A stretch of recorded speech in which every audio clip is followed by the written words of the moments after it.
অক্টোবরে ভেনেজুয়েলা বিপক্ষে মাঠে নামছে আর্জেন্টিনা। দলে নতুন ৩ মুখ।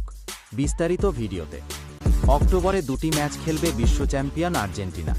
যুক্তরাষ্ট্রে ১১ ও ১৪ অক্টোবর ভেনেজুয়েলা ও পুয়ের্তো রিকোর মুখোমুখি হবে আর্জেন্টিনা।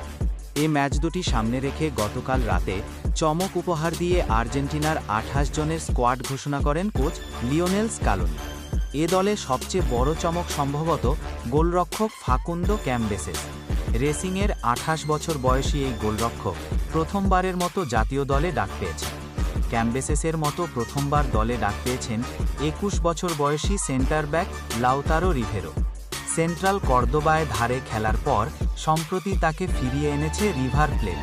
প্রতিভার দুটি ছড়িয়েই স্কালোনির দলে জায়গা করে নিয়েছেন এই তরুণ। তৃতীয় নতুন মুখ হচ্ছেন আনিবাল মোরেনো।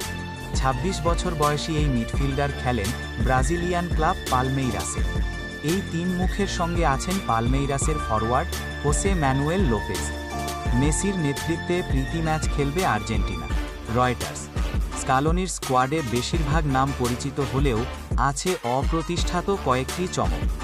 ২৮ সদস্যের আর্জেন্টিনা দল: Emiliano Martinez, Geronimo Rulli, Walter Benitez, Facundo Cambeses, Gonzalo Montiel, Nahuel Molina, Cristian Romero, Leonardo Balerdi, Nicolas Otamendi, Marcos Senesi, Lautaro Rivero, Marcos Acuna, Nicolas Tagliafico, Leandro Paredes, Anibal Moreno, Rodrigo De Paul, Enzo Fernandez, Nicolas Paz, Giovani Lo Celso, Thiago Almada, Alexis Mac Allister, Giuliano Simeone,